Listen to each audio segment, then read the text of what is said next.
actually built the fort on a rocky hill, slightly elevated bit of land, and the perimeter of the fort, all the fortifications follow the contours of the hill. So wherever the hill went, the wall followed. That's how we get the outline of the fort. Now, before it was constructed, this was a natural elevation. On the basin here, this is where during monsoons, the water would collect.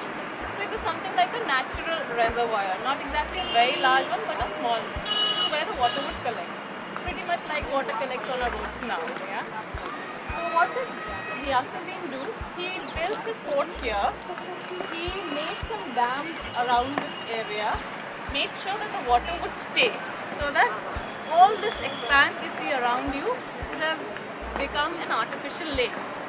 Then he built his fort there and built his tomb there, connected the tomb and the fort to the passage through that water. And that's the passage you see there. You see a couple of people walking on it. And the road you see today, the road was created obviously much later. It's a modern creation. And it was created by breaching of that passage. So when you walk out, you will see that it is broken. And the road made through it. So initially none of this is there. All of this would have been water. This was chosen very early for conservation by the British. So late 19th century, in fact in the 1862s, 63, there's a chap called Cunningham, a very well-known chap. He's the head of the ASI, Archaeological Survey of India.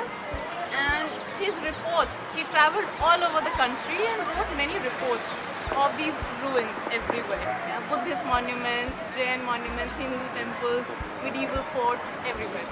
And that's the beginning of the time when policy on conservation is being formulated. The British are just trying to figure out what to do with these ruins. They realize that they're going to be rulers soon. Yeah? And in fact they are officially the rulers by the time it's 1862, 70s. So they have to make a policy on what to do with these ruins. Whether to maintain them, where to spend money, whether to abandon them or to dismantle it altogether and put it somewhere else, use the construction material somewhere. All of that has happened. So one of the reasons of how things were chosen was that what was considered as representative of a particular style. Yeah? So for instance, for the Tughlaq period, they decided this tomb is a great representative example of this particular kind of architecture.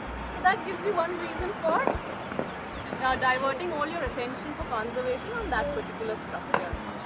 A little bit of conservation work was done on the fortification walls also, and that is why they're still here, I think.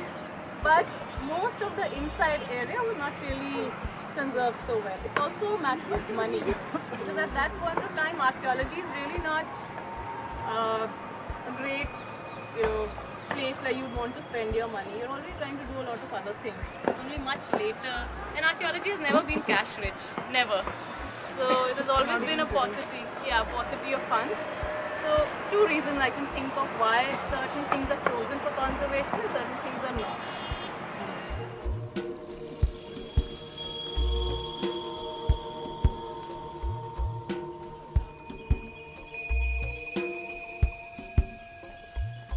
And this is an escape route built inside the wall. This is the outer fortification wall. There would have been arcade like this, and what they've done is they have created an opening in the ground.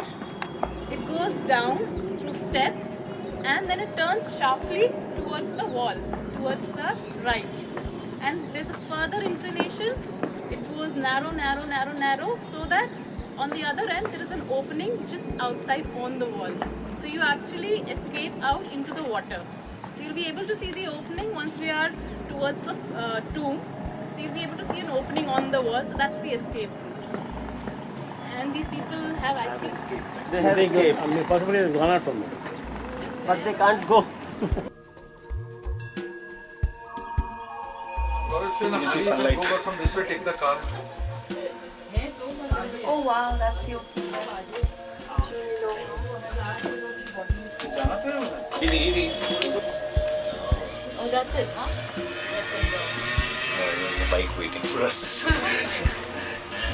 That's it. Okay. Oh wow.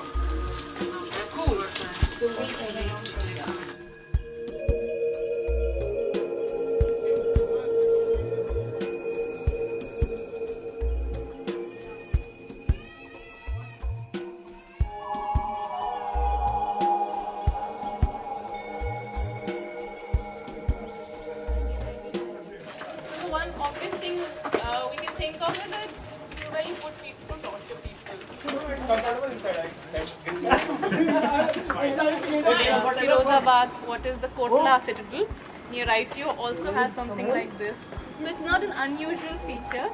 Store the treasure. Exactly. So things like storage and storage of anything, maybe money, maybe ammunition, anything. So it's mostly for storage, we think. And there are references to these passages and these dark rooms throughout the contemporary period. So people like Ibn Battuta, people like Barani, they mention these passages and say that it's so dark that you cannot go in without a lamp and a guide. And they actually mention, just to illustrate how difficult it is to negotiate these spaces, they say that once a guy went in alone and they had to send in guards after 3 days because he still hadn't come out, just to get him out. So just an example of how difficult these places could be to negotiate. Now some more climbing. We are actually going up there, which is the highest point in this entire walk, but it's worth the climb.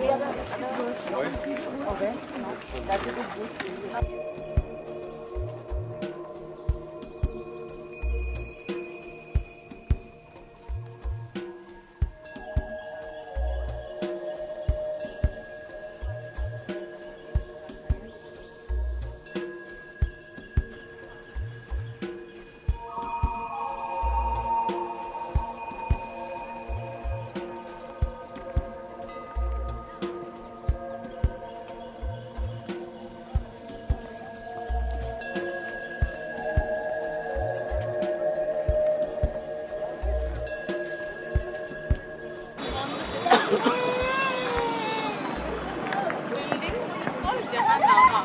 In the contemporary record, this is what it's referred to as. It means a building which has a view to the world.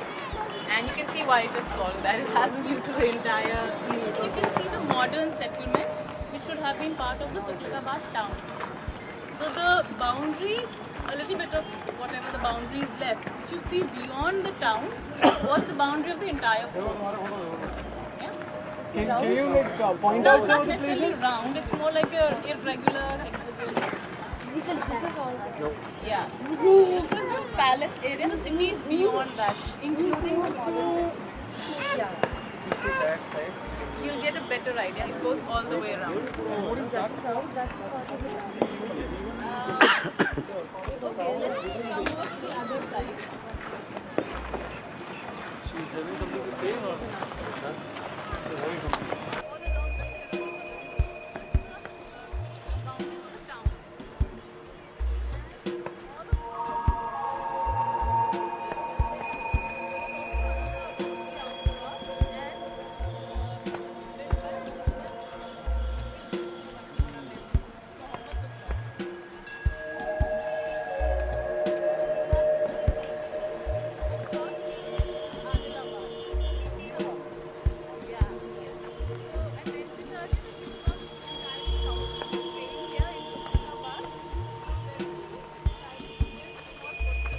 Private palaces.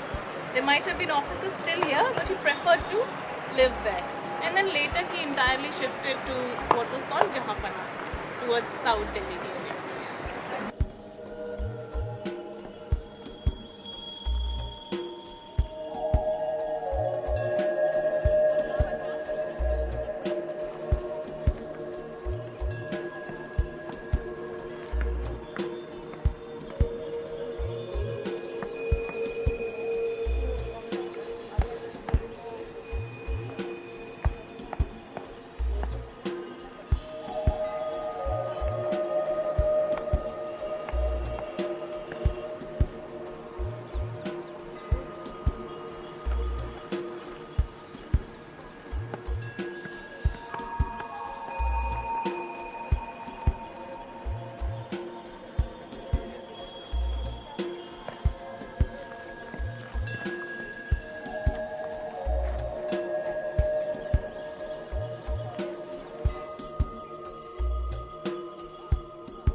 we definitely know that this tomb is older than Ghiyasuddin's own. So this tomb came up first, and probably as an afterthought, Ghiyasuddin decided that this is a nice location, let's have my own tomb there. So some people say Zafar Khan might have been his son, one of his sons who died early in one of the battles, numerous battles they might have had at some point in time. Others say that he was just a very important nobleman who died very young, and Ghiyasuddin built, that is Tughlaq I, built the tomb for him. But the structure is definitely older than the main tomb here. And so much so that the main tomb is often referred to as an afterthought to this one.